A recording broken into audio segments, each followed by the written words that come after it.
কুমিল্লা সদরের রাশেদ মাল আর হোমনা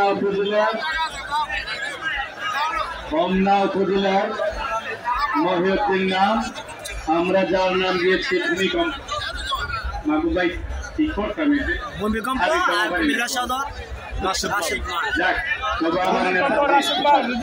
মাল জব্বারের বলি খেলায় রানার্স আপ হয়েছে আমাদের কুমিল্লারই আরেক কৃতি সন্তান হোমনার বাংলাদেশের সাথে আজকে লড়াই হচ্ছে।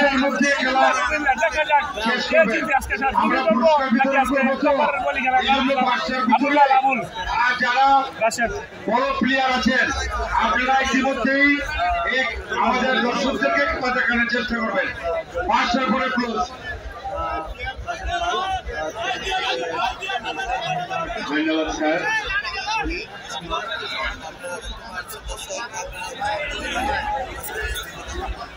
কঠিন খেলা, তবে একটা টাইমে আপনারা ফলাফল দেবেন। এটা কিন্তু রাইটের খেলা না যে রাইট 10টায় লাগিয়ে 3 না লইব হতাইছে, এটা করেন না।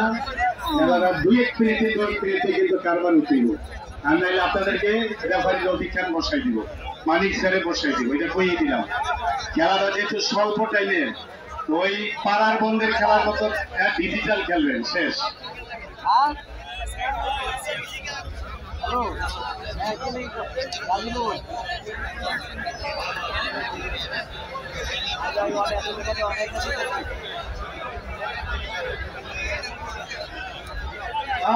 রাশেদ মাল ভূমিকম্প।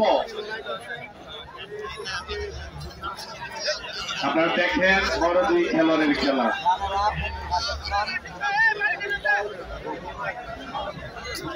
দর্শক, যে খেলোয়াড় একটা দুজন খেলছে, একজন হচ্ছে ভূমিকম্প, তিনি কুমিল্লার, আরেকজন হচ্ছে লাল হাতের বড়ি, যিনি হচ্ছে রাশেদ মাল, যিনি জব্বারের বড়ি খেলায় গত বছর আমাদের যে হোমনার কৃতি সন্তান বাঘা শরীফের সাথে তিনি হেরে গিয়ে রানার্স আপ হন। তো দেখা যাক দুজনের স্বীকৃতি বড় খেলোয়াড়, তবে এর মধ্যে রাশেদ মাল হচ্ছেন একটি স্বীকৃত খেলোয়াড়, যেহেতু তিনি জব্বারের বলি খেলা খেলে থাকেন।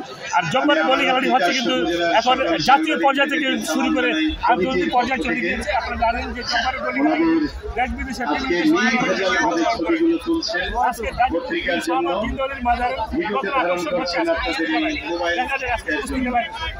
ভূমিকম্প জিতে নাকি রাশেদ মাল জিতে। তো সবচেয়ে ভালো লাগলো কুমিল্লা থেকে রাশেদ মালার সাথে আমরা ধন্য।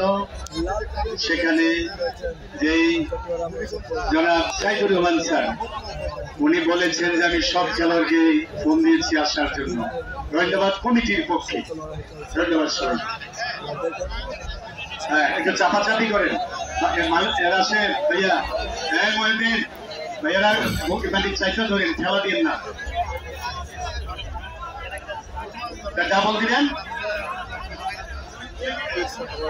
এই রফিক খান, খেলোয়াড় বেশি টাইমের খেলা দিলে 5 মিনিট করে দিবেন, 5 মিনিট।